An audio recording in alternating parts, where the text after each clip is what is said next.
دعنا هابلي كما يتنحكم خبركم تملكتنا نزعلت الزيز مرزنا يوم حاصرت زيناتات حيزنا قريبنا لنا نقتكتاتولنا دما بخبرنا عدم يونيفرسيتي عدغرات 10 خفل تفتنون بقطتها زحلفو لعلي 800 حدشت تمهارو كم استقبل اتي يونيفرسيتي افليطو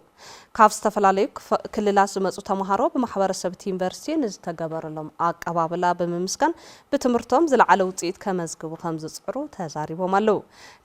ዳይሬክተር ኮርፖሬሽን ኮሙኒኬሽን ዩኒቨርሲቲ ዓድግራት አይተ ዮሐንስ ከበደ እቲ ዩኒቨርሲቲ ልዕሊ 800 ሓደሽቲ ተማሃሮን ኣብ ሕሉፍ ዓመት ሪሜዲያል ፈተና ወሲዶም ኣብዛ ዓመት ቀዳማይ ዓመት ዝመሃሮ ልዕሊ 1370 ተማሃሮ بتقلال 2180 ተማሃሮ ይቅበል ከም ዘሎ በመግላጽ ነቶም ተማሃሮ ካብ ከተማ ክሳብ መደቀሲኦም ዝቅበሉ አካላት ከም ዝመደበሎም ገሊጹ እቶም ተማሃሮ ኣብ ጻንሒቶም ሕጉሳትን ውጽኢታውያንን ክኾኑ ማሕበረሰብ ዩኒቨርሲቲን ነበርቲ ከተማ ዓድግራትን ኣብ ጎኖም ብምዃን ከተባብዕዎም ድማ አይተ ዮሐንስ ከበደ ሓቢሮም ከም ጸብጻብ ሚካያስ ታፈረ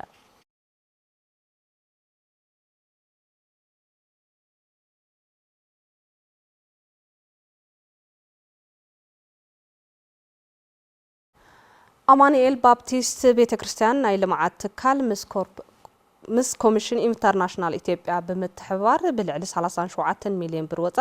ንጽጉማት ነበርትን ተመዛበልትን ከተማ ዓድግራት ሓገዝ ምግቢ ገይሮም እቲ ዝተገበረ ናይ ምግቢ ሓገዝ ንልዕሊ 15000 ጽጉማት ከተማ ዓድግራት ተረባሕቲ ከም ዝገብር ሓላፍ ዘፈር ቁጠባታ ከተማ ኣይታስመላሽ ኪዱ ገንዚቦም አካይድ ስራሕ አማኑኤል ባፕቲስት ቤተክርስቲያን ናይ ልምዓት ትካል ኣይተ አዝማሽ አለማዮን አካይድ ስራሕ ጨንፈር ትግራይ ኣይተ መድሃኒ ያሐልፎምን ምስ መድረክተ አካላት በመተባበር ዝተገበረ ሓገዝ ናይ ክልተ ወርሕ ከም ዝኾነን ተጠናኺሩ ከም ዝቕጽልን አብሪሆም ከንቲባ ከተማ ዓድግራት ኣይተረዳ ገብረ እግዚአብሔር ሓገዝን ዝገበሩ ትካላት በመምስጋን ካልኦት ገበርቲ ሰናይ ክስዕብዎም ከም ዝግባእ አገንዚቦም ተሓገዝቲ ወገናት ንዝተገበረሎም ሓገዝ ምግቢ ድሕሪ ምምስጋን ካብ ተጸባይነት ተናጊፎም ዓርሶም ሰሪሖም ናብሮኦም ንምምራሕ ዕድል ስራሕ ንምፍጣር መንግስታውን ዘይመንግስታውን አካላት ሓገዝቲ ክኾኑ ተላብዮም ይብል ጸብጻብ መርሃው ተስፋይ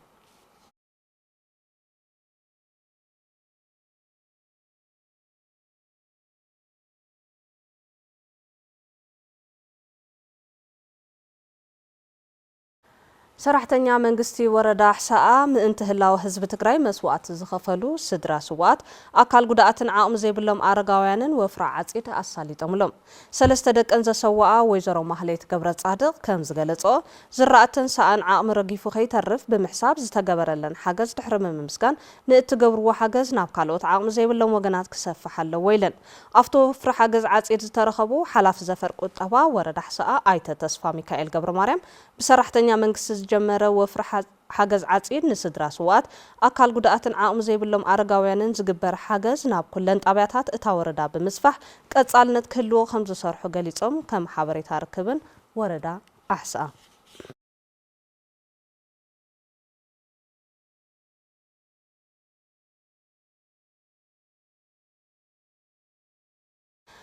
ማሕበረሰብ ሰብ ሞያ ጥዕና ትግራይ ጥቅምቲ 19 ክሳብ 2018 ዓመተ ምህረት ኣብ ከተማ መቐለ ነፃ ወፍሪ ግልጋሎት ምርመራ ከም ዝህብ ኣፍሊጡ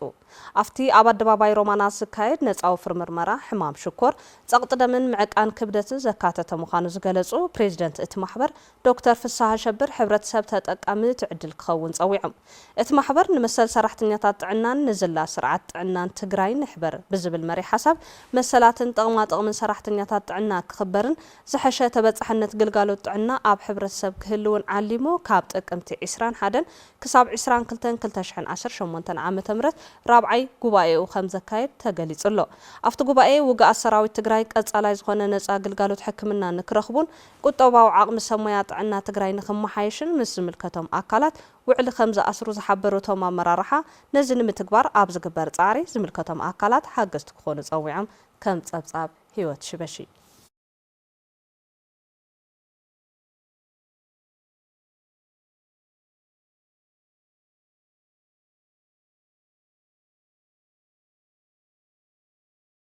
ቀይሮ ኪናት ሱዳን ዝተባሃለላ ከተማ ከም ዝተቆጻጸረ ቢቢሲ ጸብጺቡ ሓይሊ ዳዕሚ ሰሪዕ ኣብ ምዕራብ ሱዳን ዓባይ ዝተባሃለት ከተማ አልፋሸር ከም ዝተቆጻጸረ ፍሊጡሎ እቲ ዕጡቕ ሓይሊ ነታ ከተማ ምቁጽጻሩ ኣብ ኪናት ሕድሕድ ሱዳን ከም ነጥቢ መቀይሮ ከም ዝቁጸር ከዓ ይግለጽ ኣሎ ሰራዊት ሱዳን ኣብ ዞባ ዳርፉር ሓንቲ መርገጽ እግሪ ዝነበረቶ አልፋሽር ኮይና ነታ ከተማ ምስኣኑ ዓቢ ክሳራን ዳዕመ ሰሪዕ ነቲ ዞባ ሙሉእ ብሙሉእ ንኽቆጻጸር ዘኽእሎን ምዃኑን ተገሊጹ ኣሎ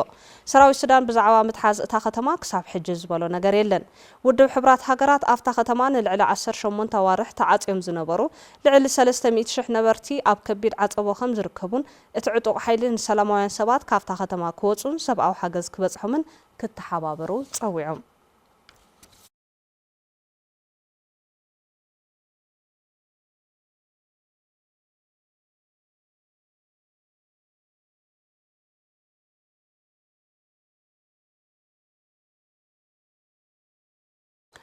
ናብናይ ወፃ ዜና እንትንሰግድ ድማ ፕሬዚደንት ዶናልድ ትራምፕ ንዲፕሎማስያውን ቁጠባውን ዑደት ኣብ ጃፓን ይሳለጥ ኣብ ዘሎ ዋዕላ ኤስያ ብምርካብ ኣብ ሞጎ ካምቦዲያን ታይላንድን ተፈጢሩ ዝነበረ ኩናት ብሰላም ንምውዳእ ከም ዝገብሩ ዘቴሌግራፍ ጸብጺቡ መራሕቲ ክልቲአን ሃገራት ኣብ ዶባት ዘገጠመን ውግእ ብሰላማዊ መንገዲ ናይ መወዳእታ ዕልባት ንምርካብ ብመዳራደርቲ ኣሜሪካን ማሌዥያን ከም ዝተፈራረሙን ተፈሊጡ ኣሎ ኣብ ወርሒ ሓምለ ተጀሚሩ ዝነበረ ኩናት ክልቲአን ሃገራት ብጸቕጢ ኣሜሪካ ደው ምባሉን ሰራዊት ማሌዥያ ኣብ 800 ኪሎ ሜትር ወጥሪ ዶባት ምጽንሖምን ዘዘኻኸረ አልጀዚራ ድሕሪ ምፍራሞም መራሕቲ ክልቲአን ሃገራት ብመሰረት ዓለም ለኸ ውዕላት ከም ዝውዳእ ኣፍሊጡ ኣሎ ፕሬዚደንት ትራምፕ ኣብ ዝተረኸቡሉ ዋዕላ ኤስያ ኣብ መንጎ ኣሜሪካን ሃገራት ኤስያን ተፈጢሩ ዘሎ ውጥጥ ቀረጽ ንምሕዳእ ዓበይቲ ስምምዕነታት ይፍጸሙ ምህላዎም አልጀዚራ ጸሪሑ ገብረ እግዚአብሔር ኃይሉ ጸብጺብልና ኣሎ